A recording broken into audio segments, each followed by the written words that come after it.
वहां पर स्थिति को वॉच करता है, देखता है और फिर कुछ रिपोर्ट्स और मंगाता है, कुछ अपनी सेंट्रल एजेंसी से भी रिपोर्ट मंगाई जाती है। उसके बाद ये निर्णय लिया जाता है कि हमें कहाँ पर क्या क्या इंतजाम करने हैं, जिसका नतीजा आपने देखा कि वहां पर जो आपकी व्यवस्था थी जिसके लिए कि ये टीएमसी के लोग इस बात को कह रहे थे कि आप हमसे क्यों पूछते हैं, वहां पे झगड़े हो रहे हैं या वहां पे कोई ऐसी बात हो रही है तो आप इलेक्शन कमीशन से पूछे। नो डाउट इलेक्शन कमीशन तो जिम्मेदार है, क्यों कि जब model of code of conduct announce हो जाता है तो सारी व्यवस्थाएं हमारे को रिपोर्ट करती हैं और सारे उत्तरदायी होते हैं। इसीलिए इलेक्शन कमीशन ने अपने हिसाब से अधिकारी को हटाया बढ़ाया, जिसके लिए यहाँ तक कि कोई कोर्ट छोड़ी नहीं है, अपनी स्टेट की कोर्ट नहीं छोड़ी, हाई कोर्ट नहीं छोड़ा और सुप्रीम कोर्ट तक गए। लेकिन क्या है, इलेक्शन कमीशन भी एक संवैधानिक संस्था है, नियमों के अंतर्गत कराता है और हर चीज फुल प्रूफ है। अच्छा, पश्चिम बंगाल के परिप्रेक्ष्य में एक सवाल मैं आपसे समझना चाहती हूँ अमीन जी। आपने बिल्कुल ठीक कहा कि एक ऐसी संस्था है जिसको एक कहते हैं ना कि एक बड़ा सुरक्षा कवच देना है उस जनता को जो जनादेश देगी। यहाँ पर एक चीज देखी गई, पश्चिम बंगाल में शुरू से ही बड़े पैमाने पर ट्रांसफर हुआ और इसको लेकर बहुत चर्चाएं भी हुई। पूरी तरह से कहा गया कि आपने तो पूरे तंत्र को ही आपने एक तरह से ट्रांसफर कर दिया है, ये तक आरोप लगाया गया था। तो आखिर आप लोगों को ये करने की, चुनाव आयोग को ये करने की जरूरत क्यों पड़ी, इतनी बड़ी संख्या में ट्रांसफर किए गए? आपको और आपके दर्शकों को यही बताना चाहा है कि क्यों हुआ।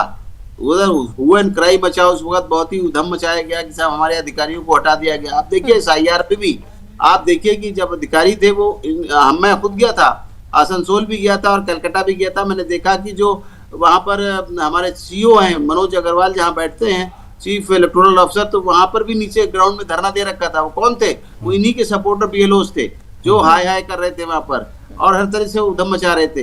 कुछ अधिकारी भी थे, मोस्टली इनके अधिकारी जो थे पाए गए, जैसे कि आप देखिए सबसे बड़ा प्रूफ क्या मिलेगा, आप सबसे बड़ा प्रूफ देखिए कि इलेक्शन के दौरान प्रिसाइडिंग अफसर की बिना मर्जी के, जो अब जांच का विषय है, वहां तो हटाया गया और रिपोल भी हुआ 15 जगहों पे। आपने देखा कि हमारी मशीनों पे EVM मशीन किसका अधिकार है? हमारे अफसरों का अधिकार है। अफसर मिले हुए तभी तो हुआ ना कि कमल के निशान के ऊपर टेप लगा दिया गया। ये क्या है?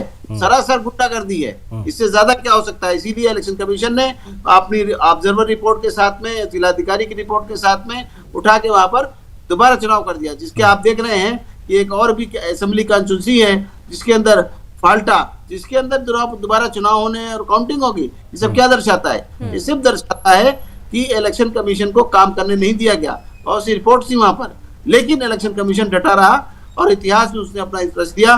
सेशन के बाद इलेक्शन कमीशन डटा रहा और बाकी इतिहास रच दिया। हालांकि टीएमसी कह रही कि पूरे के पूरे कॉन्स्टिट्यूशन में ही अगर रीपोलिंग होती है तो ये अपने आप में बहुत बड़ा सवाल खड़ा करता है। लेकिन इस बीच सुनील कौशिक जी, एक बात तो तय है